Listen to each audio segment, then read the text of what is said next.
All right. Hi, everyone. So I'm here with Cameron Frassetta and Nick Hess today for Creatively Inclined, and I'm your host, Suji Cruz. As I said in my last episode, I'm an actress and producer in Lancaster, Pennsylvania, and I work with a company called Broken Tile Productions, among others. And I've gotten to work with Cameron and Nick over the last probably a year and a half, 2 years at this point, on different projects. And I just wanted to have them kind of approach the second episode from this perspective of the youth in the film industry in an area that's a little bit more up and coming. And some of the things that we might not often get to hear in some of these podcasts and any kind of blogs or anything like that, which is more of the behind the scenes stuff. So anyway, Cameron, I'll start with you. Tell us a little bit about yourself. Hey, so I guess I would put myself as a Swiss Army man because I'm sort of, at this point, because I'm sort of feeling out different areas like of filmmaking. But I've currently worked on as like doing camera operating a bit, assistant camera, grip, gaffer, a little bit thin, just a few odd areas, except for boom, because I hear it. Other thing is I'm a deaf and hard of hearing person, so boom operating would not go up so well for me. So, and I've been doing some editing too. Currently working on some editing and taking a class in screen rating too. So. Yeah, I definitely want to ask you some more about what you guys are looking to do more so too later on. So, but yeah, thank you. And then we'll get back to some definitions in a little bit. But yeah, Nick, go ahead and introduce yourself. Hello, I am Nick Hess. I am currently a freelancer in a couple of different things. I want to, get my hands in various aspects of film, but currently the most experience that I have and what I go for is boom operating or just sound engineering in general.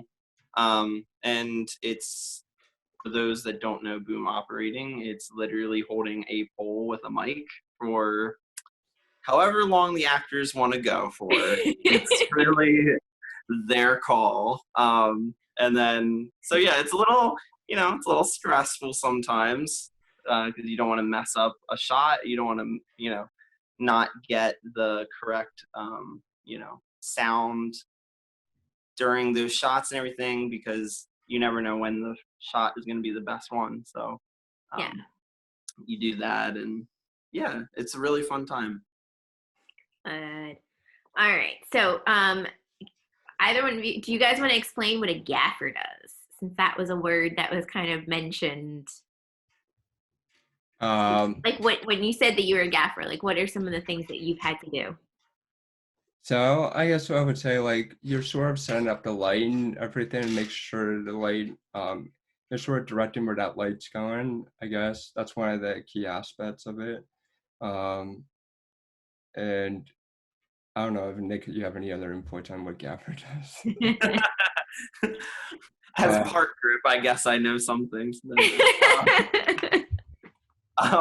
I really am only part-time grip. I've only done it a few times, but gaffer is also like it's like the head of grip and electric department. So like they make sure that every shot is lit correctly, but they also need to know like the technical aspect of lighting. So like they need to know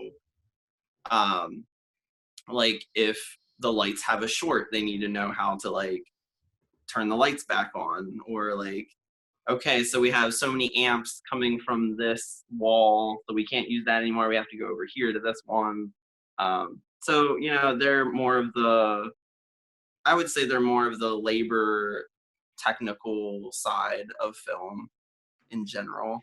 But they do, like, they're one of the most important though, because, actors need their lighting. Yes, we do. Let's make it. Right. The side, angle. Yeah. Yeah.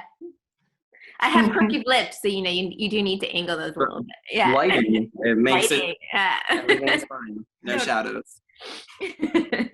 All right. Well, so tell me a little bit about, and I think Cameron, you already started alluding to this a little bit. What are some of the other areas of film that you guys are really excited to veer off into and explore?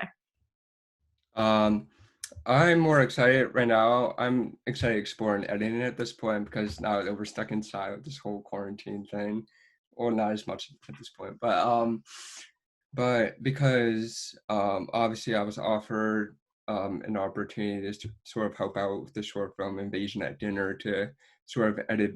Um, at first, I was sort of there to assembly the videos in order and everything like that, make sure the audio clips are lined up and all that stuff. But then I was offered the story editing part of it so that I can help edit the story. And I'm really excited to see where that goes because I obviously just got this new iMac to sort of speed up the process and make it look easier, make my job easier to do. But I'm also really excited in doing camera operating, maybe some camera assistant camera and stuff like that because I enjoy being on the camera and seeing how the scenes are being shot and all that kind of stuff. But hopefully I'll veer my way to maybe some director of photography type of stuff. So. Cool. Some awesome cinematography. Cool. What about you, Nick? There are two that I really want to get my hands on. One being, I would really like to get into art department and just set design in general. I think that's obviously it's really important. It's the atmosphere of the film, but I really enjoy like thinking about like where does this one prop go that's going to like make the shot look this much better, and then like also realizing the organizational part of it of being like, okay, that needs to stay there the whole time, like, and like that sort of thing. But then also kind of in tandem with that, I would like to try script supervising / producing in general, but script supervising would be really great because I'm just more of an organizational person, but that still encapsulates the creativity of it too, because you have to pay attention to everything and you have to be like, okay, well, that didn't really work there, let's change it over here. Or telling the actors to like, hey, do this the same way this time. So you have to really pay attention. Yeah, you have to focus a lot of continuity. It was funny because I was actually just had a meeting with two other people that are directors as a producer, and it was interesting that they weren't really sure what a script supervisor is really supposed to do. Because so many people kind of gloss over that aspect of it, and then are tortured in the editing process because there's no continuity with it. Yep, because they didn't have one to have so we always joked, obviously on the dirt set with Crescentia, that she was our continuity person to make sure both set design and everything else don't judge it. She was so funny about it. Yeah. So, but I think true. Unfortunately for independent film, that's just one of the spots that gets glossed over. Especially, I mean, if you already have zero budget. Yep. You can't find somebody that actually really wants to do it without paying them, unfortunately. Yeah. Which is kind of what I want to do. At this point, I just want to get the experience, so that's not a big deal to me. But unfortunately, it lets a lot of independent film, the quality of some independent films that could be good, unfortunately suffers because they don't have somebody that's paying attention to that. Yeah, and what it does is it actually causes, I feel, more work at the tail end of things. Yeah. In terms of, because us actors, we like to sometimes take a little bit of creative license, and so you feeling things in the moment. I know. You feel things in the moment, so you decide to switch up the words a little bit and be like, oh, I feel like saying this time. And that's great and all, but when you're editing for purposes of it matching, there's a clip that might sound better sound wise, but if it doesn't match your mouth, then now you have ADR work. Now you have well, maybe I can change the angle and like look at, you know, this different clip, because so it does create some extra work in other areas when you don't have those positions. So those are really important positions to have on a set if you can. And probably the place that I saw it the best executed, there was a short, it was supposed to be a web series, but it ended up being a short that I did. And there was a person there who was like meticulously listening to everything we were saying and doing. And at one point she caught that I said, she's like, hey, the last like 5 times we shot this scene, you said it this way. But this one time you said it this way. That's fine if it was like a one-time thing, but like, just so you know, so like if now you're stuck saying it this way, and it's like, oh, like you just like, there's just little things that you never would have thought of because it's like one word, but it's like, could that one word like mess things up? And it also gives the director kind of a little bit of a time to figure out like, oh, I don't really care about that. Like that's not really right. They can like take over and be like, okay, that was not a shot anyone liked. And so then in the editing process, you can just like totally skip it instead of like watching the whole thing. Yeah. Right. So, but it's so important because like it gives everybody kind of a heads up of like, well, was that important or was it not? And but like you really do, you have to be an active participant and like not just like holding a script and being like, yeah, like line. Oh, but what? Yeah, yeah, exactly, exactly. Yeah. So that's really cool. Now I know you guys have been working on a couple different projects, so maybe tell me both like ones that you're working on together, or you know, past projects that you're really excited about, or like where some of those are, and then some of the ones that are coming up. So the one I was just talking about, Invasion at Dinner, the one me and Nick are working on together is Grips and him. What's up? You can whoops. I was so confused. I was like, but yeah, we're working on that. And Invasion at Dinner. Just sort of tell a little bit about it. It's basically sort of a spin-off of Orson, no, not Orson Welles, H.G. Wells. One of the Wells. One of the Wells. Yeah, I keep. It's a spin-off of his story, War of the Worlds, and it's not exactly based on it, but from what I've heard, they said it's like a spin-off, and people back in was the Victorian era type of thing, and they're just having a dinner, and hence Invasion at Dinner on the title. It's a very interesting story so far. We worked on, I don't know. Yeah, I'll pick it up. Don't worry, Mr. Griptastic. I got it. No, so yeah, they're basically using, I believe they're using some original radio clips of when they like first like put it on the radio, and people were like freaking out because they actually thought it was like really happening and everything. Yeah. So it's still using history, but yeah, it's being put like In a way, fictional. in a fictional world, and it's kind of a comedy. So like they're putting like a comedic twist to it. Gotcha. But then there's also the mystery part of the rest of what is this dinner party, you know. Cool. But the set is really beautiful. Like everything about it is like really fancy. Yeah, everything I've seen from the pictures looks awesome. Yeah. So we're excited. I guess we're really excited to go back because we still haven't finished it yet because this whole quarantine thing took over, and we did not have time to finish shooting it, and hand it off to the editors, which is I am one of them. Yeah, I didn't know that you were like. I knew that you were like doing like the like, some of the thing, but I didn't know you were doing like the actual editing of it, which was really cool. Originally I was supposed to be like the assembly editor, to sort of like assemble the clips and put them to package them together. And then Abdul, which is one of the other editors, I said that I was done and I handed to him, and he was like, I got a little too much time in my hands to sort of edit this. And I was like, and he's like, would you be willing to take up the story editing position? I was like, wow, that's a pretty big step up for me, but so that's awesome though. was I? That's awesome though. Yeah. So, I feel like a proud mama bird. but I felt so scared and so nervous taking on that whole position. But then I said, would you be willing to still like assist me on it and everything? He's like, yeah, I will. And I was like, okay, that's great. I feel a little more comfortable doing that. So, um, that's what I'm doing right now. Awesome.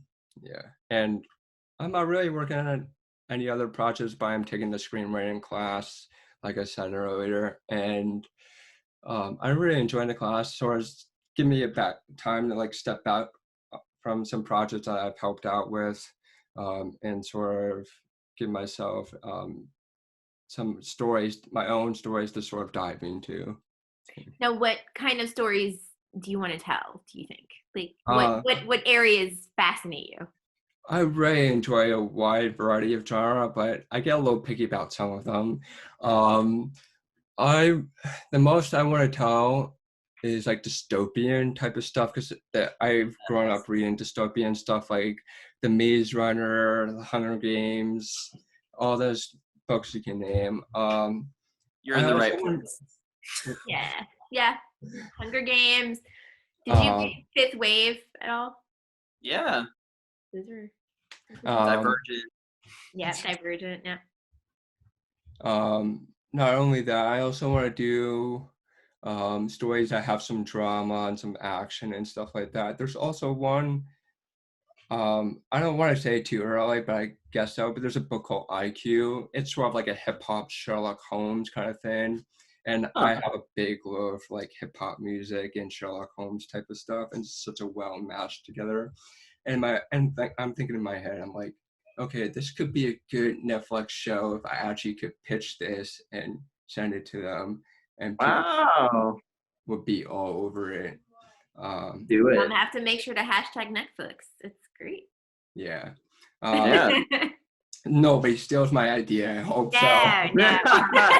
Now that I put it out there. You But heard it yeah. here first. But yeah. What a drop, guys. What a drop. But yeah, so those are the kind of stories. The only thing I'm gonna veer away, I'm not a very romantic person, I will say that, but I'm not into romance that much stuff. I still like a little bit, like I'll watch movies like Princess Bride and all those kinds, like I don't know. I could Fair. go I think the difference being that Princess Bride appeals to so many different types of people. I think that's why like on. it's one of those like universally loved cult classics is that there's a Mhm. little bit of adventure, there's a little bit of drama, there's a little bit of vengeance, there's a little Yeah. bit of like it's like a teensy bit of romance, just enough that like Right. I you know, mean, yeah, that's kind of where I wanted to be. Like, I can't stay on one chart. I like to be like a little bit of. yeah, yeah. But it's like it managed to mix kind of, and there's comedy in there, but there's also Yeah. suspense. So like it's a nice woven tale. So Melting it's pot. not like Yeah. yeah, Yeah. it's One definitely not knows a that cult book. too. I was Like, gonna I say it's mean, not it a easy literally, yeah, book. it's literally like a little kid, like listening to a story from his grandfather and being like, ew, that's gross. So, like, it's almost self aware of Yeah, like some that of the Mhm. gross quote unquote things are.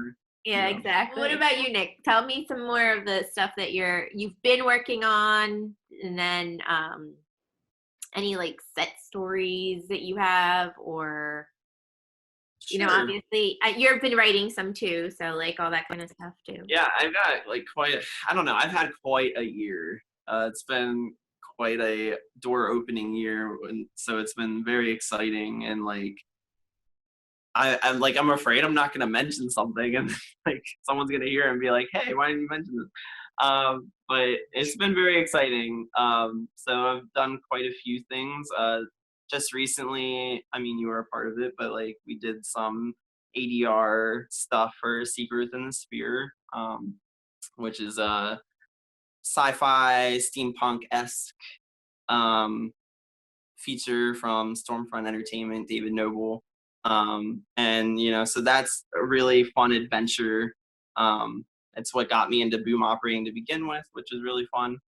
So it's fun that it's getting towards the end stages of its, you know, completion, which is nice. Previous to that, obviously the Invasion at Dinner thing. But then there's a short that's, making some waves in some of the film festivals around. It's called Capro, by Dadley Productions, directed by Bradley.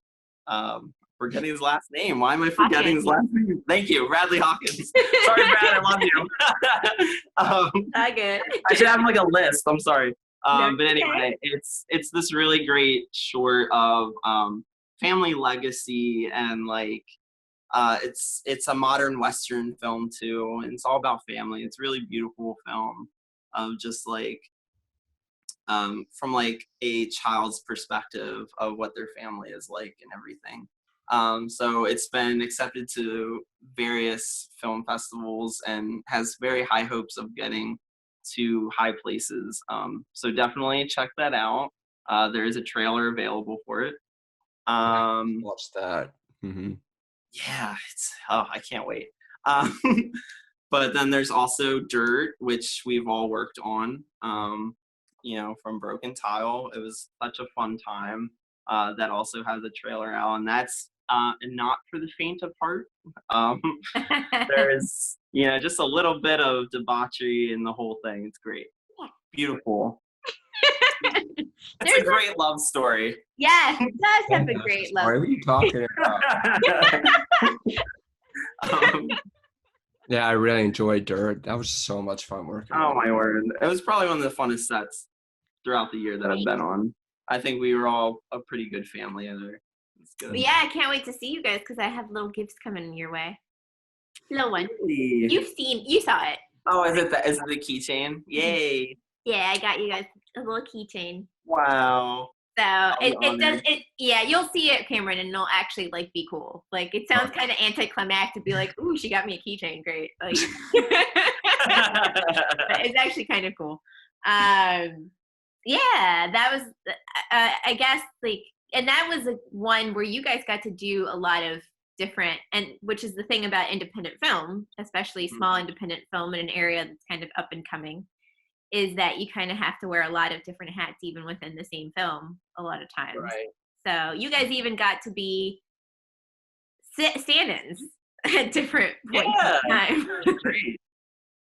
Wait, what? Yeah, it gets frozen sometimes. But yeah, like you guys actually got to be stand-ins. Oh, yeah. Yeah, you were a stand-in for Kevin. And then, Nick, were you a stand-in for Alex? I don't think he was. I think it was just me. No, Jeremy. Jeremy. No. He was standing for somebody. Oh, yeah, that's right. You were Jeremy. Yep. Yeah. Was it the day I wasn't there? I think it was. Yeah, I think it was. Yeah. Oh, yeah. And it's just my feet, but hey, I'm on screen. You get a stand-in credit, Bep. Right. I'm so excited. I've been dabbling in front of the screen. Yeah. So that was the different thing this year too, is that you actually got to work on sets as an actor too. Yeah. I mean, I was a monster for Meridian, and that was so much fun, even though it was like freaking freezing. Yeah. And I was I was wearing the least amount of clothes than everybody else on set, and I got to have fake blood poured on top of that. So I'm pretty sure I was like mid hyperthermic. I was gonna say, you had your candy moment. Yes. Because yes, both of those I things felt your would pain for sure. I was going to say, both of those things would be how I would describe candy. I had the least amount of clothing, and I got doused in blood. Well, besides that, I was on the couch, and I had a shirt that was open with cold blood sitting on me. Yeah, we all got doused. That tends to be the thing, is being doused. I think we all. Well, you remember from Cameron the very first time I ever got to work with you. Yeah, it was bad. Yeah, it was. I mean, pretty much at 2:00 in the morning, I got doused with a whole gallon of blood. In like it was late October or whatever. I actually have the picture. I took a picture and you were just like covered in blood. I was just like, it was just like drenched and sticky, and I had to drive home in that, and I was just sitting there like being like, I really just like no police officers, like nobody stopped me, nobody stopped me, nobody stopped me. Please God. I was like, please God, like how do you Right. explain being like covered? Yep. I'm literally, covered. I And was gonna like, say because I've been, although I'm not a big fan of being in front of the screen, because when I grew up, when I got older, I was not a fan of being in front of the screen, so I'm more behind the camera kind of person. But every time I've been asked to do these independent films or local filmmaking stuff, some people like they don't have enough actors, or somebody was not there that day, and they'll be like, "Hey, Cameron, can you be this little cameo, this little part?" And um, Absolutely. which was funny because when I did the picnic, which was sort of the script that Susie was talking about when she was covered in blood, that script got completely like destroyed, and then we had to start a new one. And I was asked to be a little part, and I was like this hiker who got killed by this guy who has PTSD, and just like, and then they had me covered in this pool of blood, just like I was freezing. It was a cold day. it's cold.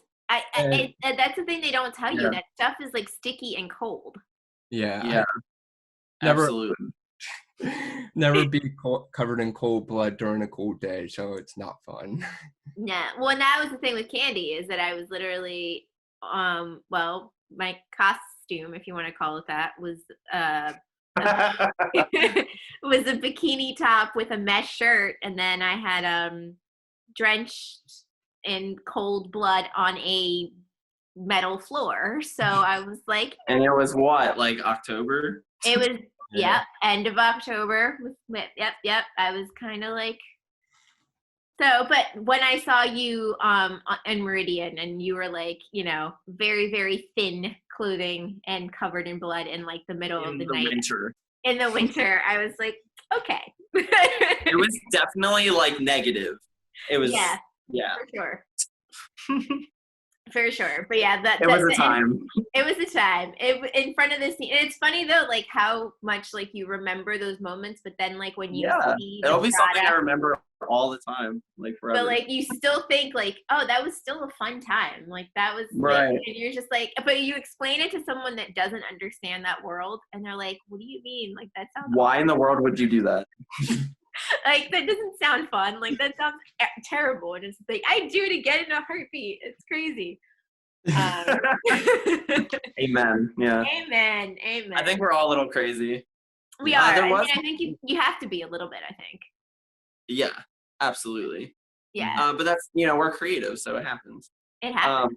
There was one more project that I wanted to do. I was just looking for like specifics before I said anything because I didn't want to like mess it up.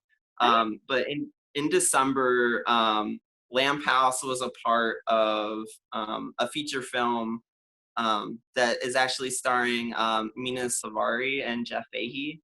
Yeah.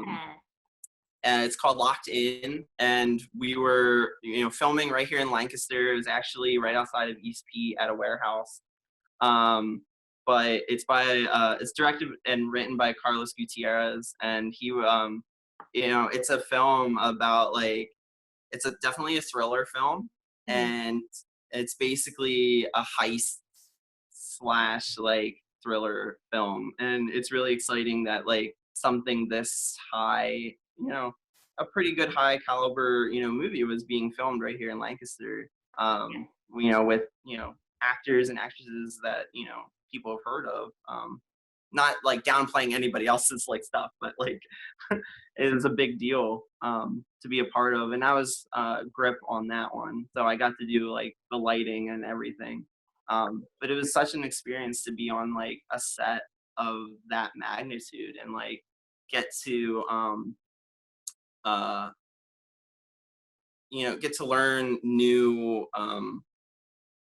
equipment and like really like get into the crew spot of grip, because it was like filmed for a whole month, so it was like a huge project. Yeah. And that's the thing is like I always tell people, even fellow actors, like even if it is as an extra, going to a big set and seeing just how those work is such an eye-opening experience. So like actually watching just how many moving hands there are, that if any little piece is kind of out of place, like it can throw something off. Yeah. And just like even like the sheer number of like, you know, hair and makeup people, like you just need so many people on one of those sets, and it's like a dream. You're like, I want this someday. Right. Yeah. Yeah. I've made it. I made it. Yeah, is there any particular, so fun questions, like, is there any particular like show or film right now that you guys like, because we did mention the quarantine, obviously, like otherwise we would be having this conversation over hopefully cocktails would be my thing.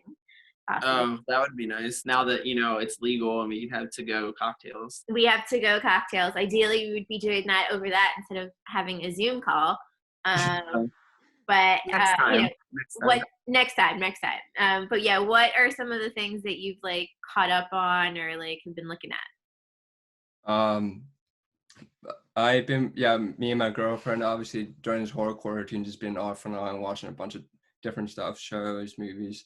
But one that I really was enjoying watching was Waco and Chernobyl, which are two miniseries that are like based on historical stuff, but there's a little bit of fiction. Like Chernobyl always has a little bit of fiction in it because not everything's accurate within it, or there's stuff that still isn't questioned yet because of the whole Soviet Union thing, if people remember. And me and my girlfriend just recently watched a really good movie called Just Mercy. Okay. But it's really good. It's like it's almost like a modern day To Kill a Mockingbird kind of thing. And what about you, Nick? What are some of the things you've been watching? Well, I finally got to binge You. It's been one of those like everybody's been talking about it, and I was just like, okay, I really want to watch it, but I never like, I don't know. I have something when it comes to hype, and like when it's too many people talking about like the same thing, I'm just like, I'm gonna give it a minute and like see like what actually happens, because I don't know. I don't like to buy into the hype too quickly. But so I finally watched and binged both seasons, and it was actually really good. Like it was a really well made show. So I'm just happy to finally like check that off and be like, okay, guys, I'm with the times. But then currently I'm watching Dead to Me, which is like half-hour episodes. It's a dark comedy kind of, and I there's something about like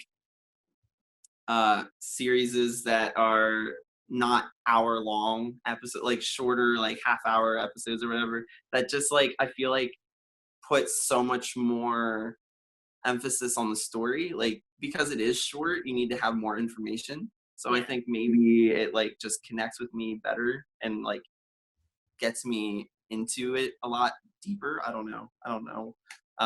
But so yeah, I'm really into Dead to Me, which has like 2 seasons currently. I think the second season just came out.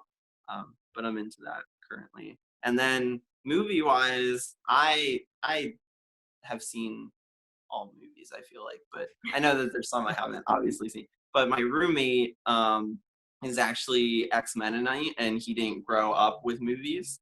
So there's so many movies that he hasn't seen that like, I don't know, like Gladiator, The Patriot, like some of these like really big movies that people like know, Harry Potter, like all these movies that people know of and like talk about and like all this stuff. And he's just like, what? What are we talking about? And so like almost every night I have like this mini heart attack because I'm like, you've never seen this? And then I'm like, oh wait, yeah, I guess you wouldn't have. So we've been catching him up with some so film funny. culture. My girlfriend. Yeah. Yeah, like she's never seen so many movies. Like I wouldn't say so she's sad, but she's never seen a lot of movies, so I have to show her the movies. So we have like a little quarantine list we've been checking off. Well, I have 2 of those. So my 2 that one is the Marvel movies. So I've never. Oh yeah, you did a whole marathon. I did the 23 big girl Marvel movies. So proud of you. Oh yeah. subjected my husband to it as well because he really like we liked like the off-brand ones. So like we liked like Ant-Man, we liked Guardians, like we love Guardians of the Galaxy. Yeah. Like we'd seen all those, but like not the actual Avenger ones. Didn't know the universe, so like there was a thing that was posted obviously on social media that had like the how you should watch it chronologically, so it made sense. Which then had to get edited by some of my friends because they were like, no, Ant-Man 2 does not belong where it is placed on that list. That needs to go in between Infinity Wars and Endgame, which actually does make sense because of the end scene. Yeah. I'm so glad you have friends like that. That is. Like, that's so cool that, like, there was this argument among my nerdy Avenger friends. Oh, like, actually. If you ever need help, I got you. What do you think was your favorite Marvel movie you guys watched during that whole thing? I still want to say, like, my heart still loves the Guardians just because it's I love so it. funny. Like, It's so quirky. And the soundtrack. It's so quirky. The soundtrack is awesome. It has a kick butt, female star in it too, who's also part Dominican. And you got Groot. Gotta hype that up a little bit. And it has cuteness because it has baby Groot, like it's kind of like a modern day Princess Bride, guys. Like, come on, it's like got everything. But it's kind of true, actually. It has a little bit of everything. A little bit of everything. I'm so excited for Guardians Volume 3. That's gonna be. I know, and it's gonna have Thor, which is like a good. I was not as into. Okay, so as far as the Avengers themselves. Are you about to break my heart? I don't think so. I'm hoping not. I like them all, but I would say I was surprised that out of their standalone movies, I was more into the Captain America ones than I was the other ones. Because I thought, like, I wouldn't be as into Captain America movies. But, like, I guess because they stylize them based on other kinds of movies and genres and stuff like that, that wouldn't be the case. And then upon watching them, those became my favorite among the superhero ones that were Avenger ones. Thor probably next. Ragnarok I loved. Yeah, Ragnarok was the best. That's a fan favorite. That was good. First and second one for Thor, I was kind of like, I love Loki, but I was kind of not really feeling the romance thing, which is really surprising. Yeah, which is so, and this is such an unpopular opinion, but I love Natalie Portman, so it hurt my heart to like see Jane Foster so like trashed throughout the movies. I was like, she's coming back. She's coming back. I know, and again, unpopular opinion, I'm actually really excited to see female Thor. There's so many fanboys that are like freaking out over this and being like, oh no, like it's ruining it. And I'm like, guys, give it a chance, please. Give it a chance. I'm always for giving it a chance. But yeah, like that was like the only part that I would say was probably a little bit like, But I felt like it was forced, unfortunately. Yeah, I was gonna say they might just not have had good chemistry too, which happens. Like, I know, shocking that you couldn't possibly have chemistry with Chris Hemsworth, but or Natalie Portman. They're both gorgeous people, like. But Iron Man, I just couldn't get into all that much. Like, wow. Yeah, those I was kind of like, I love. I've never heard that, but. Yeah, I mean, I just think as like a whole. Like, but watching them all like that, like one after the other too, like I think maybe if I had experienced it like the way you guys did, where it's just like one at a time, like they kind of love them all maybe similarly, but like being able to watch them like that and like that being my first experience, like the ranking does kind of happen. So I would say like watching them that way and then like ranking them, it was like, oh, definitely like Captain Thor was good, and then like Iron Man was like there was anything bad about it. It was just that out of all of them, they were probably like not my faves. But I'm sorry if I broke your heart. I didn't mean to. I allow it. You'll allow it. Okay. Good. I'm glad we're still friends. Oh, and I love Ant-Man because Paul Rudd's the man. Oh yeah, Ant-Man's awesome. But Unfortunately, the second one was a little redundant, but that's fine.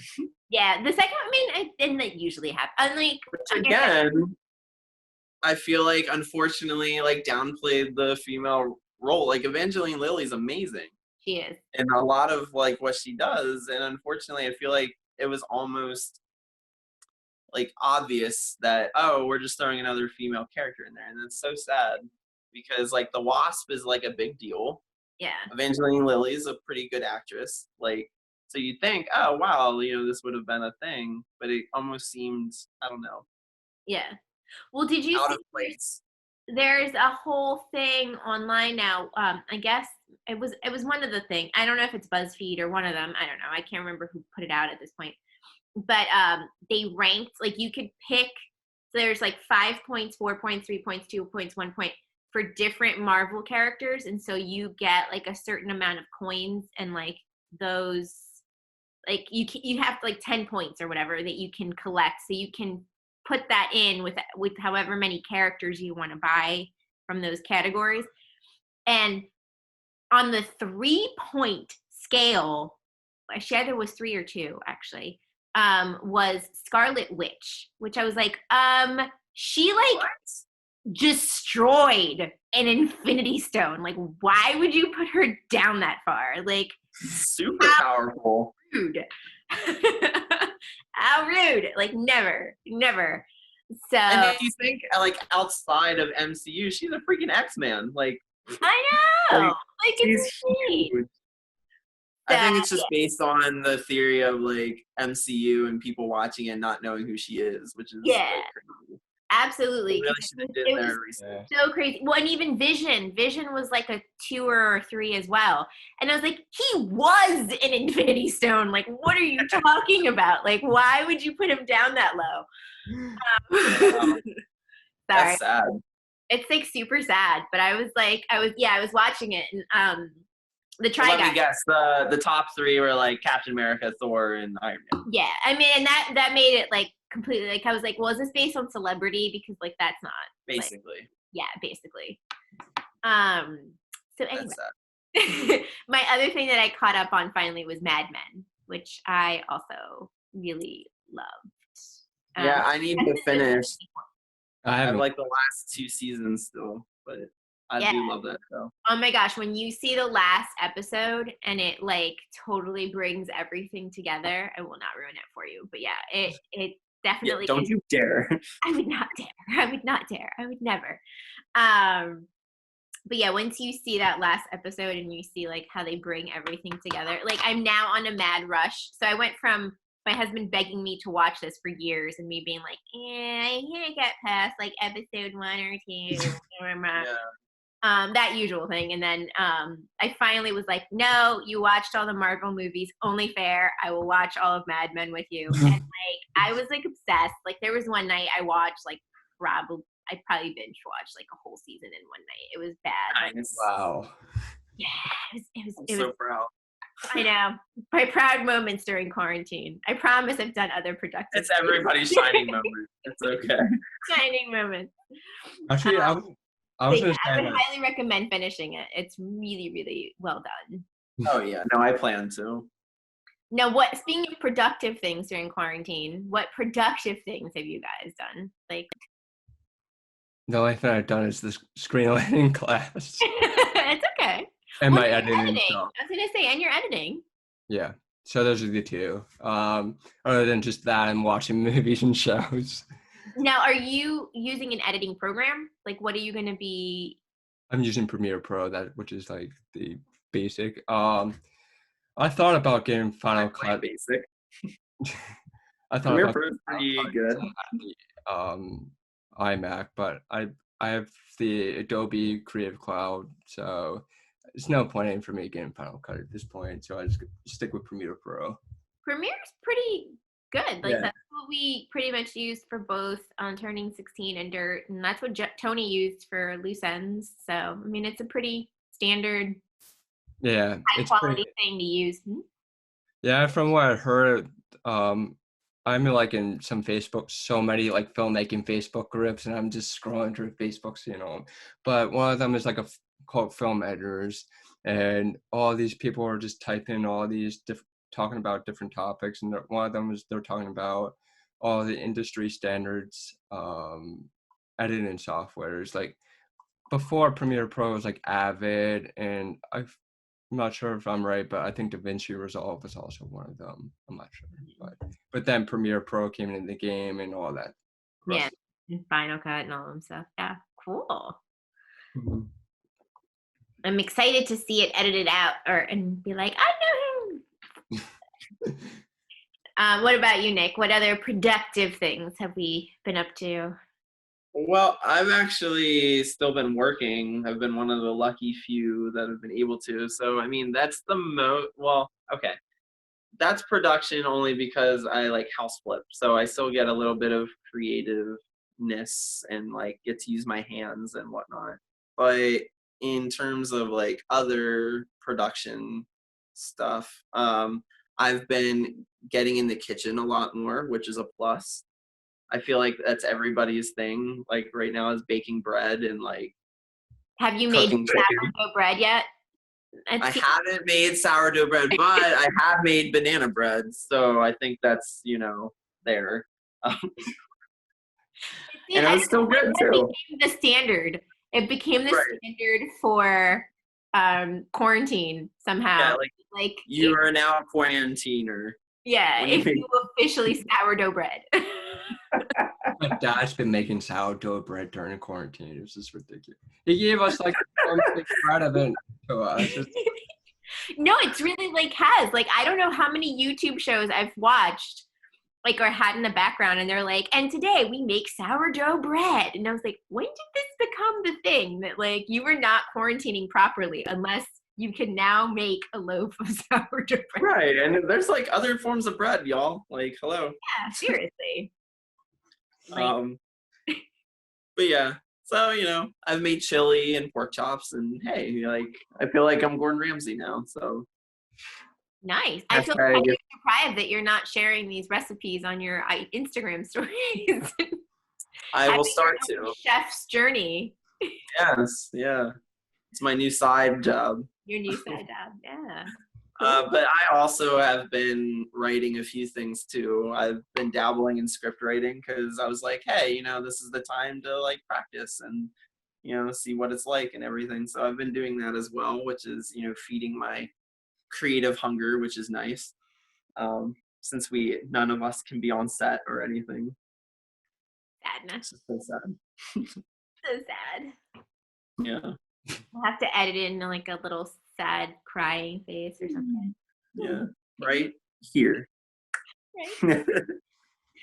Too funny. Well, do you guys have any like last like thoughts of anything? Any kind of pointers that you want to give to somebody that's like maybe where you guys were a couple years ago before you decided to take the plunge into film?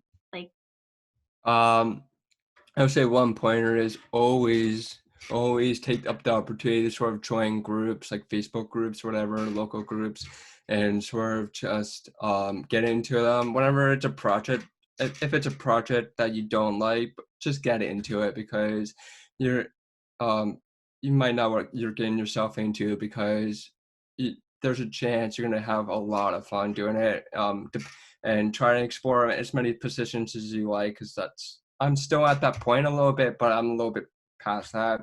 But always get yourself out there and sort of talk with people locally. Just have a lot of fun, especially when we had dirt. When we worked on dirt, I was expecting my expectations were a little bit low, but after the whole thing, I was having a blast doing that whole thing because I was like, I don't feel like this is going to be a big project, but after that, I'm like, wow, this is a lot of fun, and it's a pretty big project that I had a lot of fun working on. But other than that, I guess Nick might have some different pointers. And we loved having you on there, so just FYI. Yeah. Well, one, just as a side note, if you want to be a boom op, get some arm strength because I was not prepared when I first did it. So there's that little tip. Do some arm curls or something. But I think I would say, especially if you're in Lancaster, or just like a local small film community, don't like, yeah, it's a little discouraging sometimes when a lot of things are like little budget or no budget or, you know, whatever. And, you know, you feel like you're constantly doing things for free, but at the same time, like look at it from, you know, kind of what Cameron was saying. Look at it from a point of view where it's a chance to like learn something that you wouldn't necessarily have been given that opportunity. Like, I'll just use my experience. One of my first breakthroughs was Secret Within the Sphere at the beginning of, you know, last year, and that was what got me onto the boom op scene. Like that, like David Noble gave me a chance to, you know, do sound that, and I never did before. And if I wouldn't have been able to do that, then who knows where I would be now. So like, just, you know, apply for things that you may not even have experience for, you know, be truthful, but like, just, you know, go for it and see what happens, because, you know, it's experience that you may not have known that you needed, or experience that will get you somewhere else. So definitely keep the fire going, because it can be a little, you know, discouraging sometimes, but remember, you know, this is the passion that you're following, and keep going.